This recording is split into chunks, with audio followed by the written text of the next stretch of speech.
Hey everybody, this is Danger from the Midnight Warriors Gaming Group, and I wanted to get started on my Yogbox Build from the Ground Up series. Episode 3 is where we're at right now. Now, there is one thing that I wanted to tell you, is that I had some technical difficulties, and so I did record up ahead of where I was going to be, and unfortunately, now I need to catch you all up on what has happened. It wasn't a lot, so you're not missing out on much. But as you can see, I did build a hidey hole, and it's actually pretty close to that village. So real quick, like if you see on this overland map, you can see the village off to the left with the buildings and the villagers inside. They do that at night. They all go inside, or mostly go inside. And you can see where I am. As you might remember, we found that village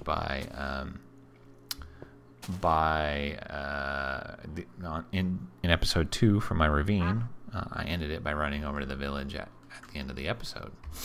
Let me do a couple things here real quick. First of all, my sword's getting a little beat up, so I'm gonna just make a couple more sticks and make a sword real quick. One of the mods that's in the Yogbox collection is actually one that basically says if you run out of whatever you're working on in your action bar at the bottom of the screen, if you have another of that item in your inventory, it will actually just load it back up. So if I was, say, working with my stone sword right now and beating on stuff, and it breaks because I've used up its durability, if I have one in my inventory, I'll immediately equip it so that I don't have to go and look for it and run away from some creature. Another thing that you might like is, one thing that I appreciate is the fact that, you know, we have the ability to sort items. So as you start to fill up your inventory, you'll notice that things don't automatically stack. But if you just click this sort button, it will put everything together and then stack it and sort it. I'm not sure particularly what order it uses, but it puts them all, it stacks everything up and then puts them all in rows. You can actually sort by columns, or you can sort by rows. So it's definitely a cool little mod. One other thing you'll notice is I have things like croc hide and shark teeth. And again, that was from my technical catastrophe. I'll try to make sure I avoid that happening in the future, because I'd like you to experience things as I experience them. So let me show you real quick. Whoops. I'm going to use my book. So we can actually look for croc hide. So if you look in here, you can actually look up. That's the great thing about the recipe book, is that you can actually look up, okay, so I have croc hide. What can I use it for? And it actually pulls up everything that you can use it for. You can do gold. You can see all the recipes. I have gold ingots, blocks of gold, gold ore. Where is gold used, right? Or golden apple, just because I just search for gold. But I could actually choose gold ore and gold ingot, and then from gold ingot I can see I can make a golden chest piece, I can make a crystal wing, I can make a golden helmet, a golden shovel, a clock. So this kind of tells you. And the other thing is, you'll also notice that things like this crystal ball. Now, even though you have the recipe, the mod that actually has these particular recipes in it, Thumbcraft, you actually have to discover that recipe. So we'll be exploring that later as well, because it's a super intricate mod. I honestly don't know a whole lot about it. I have a friend who's been actually playing with it a bit, and he's kind of gone in depth into it to kind of explore some of the options. And I'll probably end up having to ask him for some help on it in order to make it all work. But things like a crystal ball, I don't even know what a crystal ball does right now. But if you can't even make it, even though you have, let's say, even an arcane boar. I might be able to get enchanted wood and gold ingots and animated pistons, but I'd still, even if I had all of these properties, all of these components, I still wouldn't be able to make that until I discover how to make it. So it's kind of an interesting mod in itself. Let me go ahead and exit out of there. All right. So I think I'm going to try to make a run. Looking at my mini map, it doesn't look too dangerous. I'm going to try to make a run across to the village, because that's actually what I wanted to focus on today, is the Millionaire mod, which is the village mod. I'm going to real quick dig up some space. again. Alright, let's get my sword out. Let's see what we've got in the water right now. It looks like we've got a couple stingrays swimming around. And a duck. Sometimes there's dolphins, etc. You'll see these fish out here. Be warned that piranhas look exactly the same as these fish. Looking at my mini-map, I see that they're all green, so it shouldn't be a big issue. But, fair warning, I've been attacked by... there's a jellyfish over there. Be careful, jellyfish and manta rays. I believe if you step on them, they will sting you and poison you. Alright. So, now we're in the village, and it seems really reasonably safe right now, so I'm going to go ahead and keep explaining. What is that red dot over there? Just want to make sure it's not something like a werewolf or something. Skeleton. I may have to smack him around a little bit. Anyways, the first thing you'll notice with the village, with these houses in this village, is these are actually homes. So these are the names of the people that live here. So each house has different names on it. You can actually click on the signs, and it'll tell you who's living there and if they have any children, all that fun stuff. Oh, there's 2 skeleton archers over there. Heck. Skeleton archers are my nemesis in this particular mod because you have so few hearts in my leather armor currently. I haven't upgraded it yet. I should with my iron ingots, but I haven't upgraded it yet. So, anyways. You'll also notice that there's trees here, right? And there's a little wall around them. Well, the reason for that is the villagers are actually growing the trees. And I'm not sure why he has petrified trees, which is what that gray one is. I may have to clear those out for him. But the villagers will actually go in here. They plant trees. And then there's a villager that comes in during the day. They only work during the day. And we'll chop the wood down. And then he'll take the wood over to this building here. This is their main structure that they gather their resources to. In addition, oh good, the sun's coming up. Over here is actually, these are mud bricks. And when you first create a mud brick, it's this color. And then you have to wait for it to dry. Once it dries, they will harvest it. And again, they'll take it over to this main building here, which is their resource storage and gathering facility. So they actually have villagers that will come out and do that every day. And that's part of their process for gathering everything for their village. This particular plant right here, I wanted to show it to you. Again, this is related to Thumbcraft, and it's a way to gather resources. So if you hit that, you'll see that I now have a... Oh, hey, hey, hey. Hey, there you go. Silly ghost. All right, there goes a guy. He's going off to plant a tree, and then he's going to chop down trees too. So I have a cinder pearl pod, which is what that flower is, but here's where it comes into play. It makes blaze powder, and again, that's used for the Thumbcraft mod. You can see them all, they're all getting to work. All the villagers come out of their homes and start collecting stuff, etc. And then over time, they bring them over here to this main building. So we're gonna go inside now. So inside, as soon as you walk in, if it's daytime, this person will come up to you and say, hey, how are things going? I'll be right there with you. And what you'll find is they buy things from you. So like if they need supplies, this is where they'll be listed, as well as you can actually make money from them. And that's what this denier is you take one of these items, say cobblestone, they need cobblestone. I'm going to right click on that. And hey, I just earned another denier, and that's why I have 5 right now, is because of my technical difficulties previously. You can see that ironing is, of course, give you a lot more denier. And then up here is the list of everything that you could buy. So particularly like the brick mold, if you wanted to say, you know, hey, I know they need mud bricks, I'm going to help them out with that. So I'm going to buy a brick mold, and then I'm going to go create mud bricks and harvest them and bring them in. They have things like rice, and they have statues, which are, you know, items for your home, scrolls, etc. There's actually a wand of summoning, and if anybody has any specifics about that, that'd be awesome to hear. I've never purchased one, but of course right now my reputation isn't high enough. Speaking of reputation, so you'll find this old guy in here, and this is the Hindi old guy, but there's similar village elders in every village. And remember, there's multiple Hindi villages, there's multiple Norman villages, there's multiple Japanese villages, there's multiple Mayan villages. So I click on him, and he tells me what my current status is. I'm a stranger. And then what possible housing I have is as I build my reputation up, they could actually make me housing. So that's kind of cool. Tells me my reputation is too low for them to teach me how to plant rice or turmeric.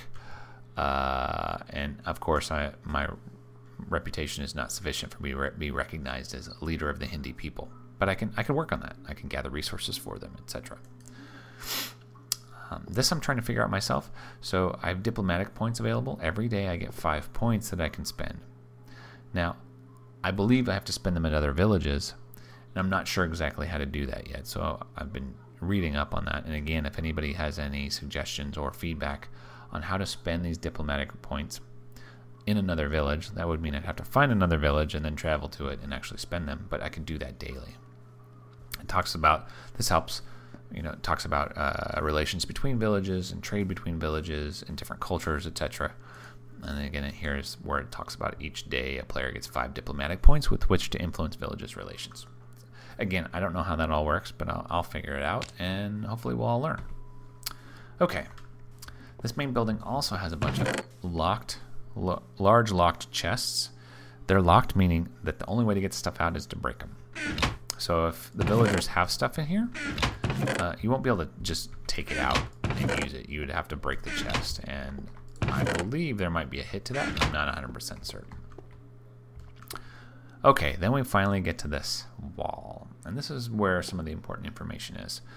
It actually talks about what project they're currently working on, and if you can right-click on these signs, and it will tell you more. Like I right-click on this, and it tells you all of the projects that they potentially can be working on. As the village grows over time, they will continue to move through all of these upgrades and through all of these buildings. This particular one tells the population: 10 adults, 5 children. Military, offense, and defense. I suspect, though I haven't been able to absolutely determine, that villages can attack each other, and I think this is where it comes in. You can help or hurt that depending on your diplomatic relations. Map of the village. So you right-click on that, and that actually gives you a literal map of the village and shows you where everything is. So just to give you a quick overview of what this shows you, the purple are the buildings that they've already built. Potentially, I believe purple also means that they can be upgraded. The orange border around each building, that is where they won't build, so they'll leave space in between each building. The brown areas are actually areas that they won't build on. I believe that's that Sphinx structure. This is the floating pillar, and that is either a hill or a hole in the ground that they wouldn't level or fill. All the green areas they will. Blue areas are water. One thing to note is if you were to say you built your house right here, potentially the villagers would say, hey, no, we wanted to build a building there, and they could tear your house down in an effort to do that. So fair warning. That's kind of why I built my little hidey hole over here. There's currently no construction in progress, and that's because their project that they want to start working on is lacking resources. But you come here and you can see what resources they're actually lacking. So they have all the wood that they currently need for that building, and you can see that the mud brick is going up. Somebody must have just turned in some. So they are getting there, and eventually once they get to 85, it'll be a slow process. They'll start working on this particular project. That's where you could then purchase, say, a brick mold and start crafting mud bricks for them. Let's see what else. So that's the overall synopsis of what I understand about the Millionaire mod. Hey, look, there's our dolphins. And then, wow, there's a lot of stuff to explore around here. So during my technical difficulties, I actually did explore a little bit. Not too far, I found that there is a second Sphinx. There's one there, and there's one there. I have not actually explored those yet because I really don't have the resources necessary to do so. I did gather some chicken so I could actually have some food so I wouldn't go hungry. And so one interesting thing you'll note is that actually underneath this chin right here is a door, and you can kind of see right here that in effect there's a stairway there. And at the bottom of the stairway is an obsidian hallway. I didn't actually explore that because I don't have the torches to light my way and try to figure out where the heck I'm going in an all black environment. What was that? Holy cow. Something is exploding in Minecraft and I'm not sure what that was. Oh wow, I don't know what that was. Whoa. Where is that? Holy cow. There's a bird there. That's a new model. What was that? Whoa. I wonder if there's something underground that's trying to shoot at me. So weird.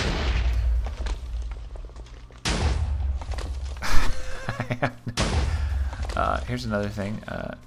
Again, this is a Thumbcraft thing. You can see that little crystal flowing around. You can actually kill those if you choose to, even though they are friendly. Well, as in, yeah, they won't attack you. And you can get bees crystals. What was that noise? I kind of want to explore a little bit, but I don't necessarily. Jeez Louise, it's so loud. But I'd really like to make a bed first before I do that because I don't have to run back from wherever the heck I was. Let me just go over here a little ways. Let me see if I can figure this out. If I can see anything. Oh, hey, look at a little pony. Aw, how cute. Which means there's horses around here too. You can actually make saddles and ride on horses. And you can control them, unlike pigs in regular Minecraft. Which you just kind of saddle the pig and let it take you wherever it wants to go. I don't really see any... What is that, anything? There's a wolf. I don't think wolves will attack me during the day. I think only... What is that? That... Is that a building or is that just a mountain? Is that a mountain of cobblestone with no dirt over it?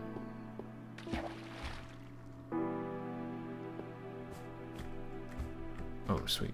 A little hole in the ground. Okay, I might have to go look for some stuff. Interesting. Oh my god, it is. It's a volcano. Again. This is what I love about this mod, is like I go and explore. And don't get me wrong, I love exploring regular Minecraft, but you don't find a freaking volcano in regular Minecraft. Wow. There is a ton of minerals in this thing. I see coal and iron and what? What is... Okay. Hey, there's a little fox and piggies.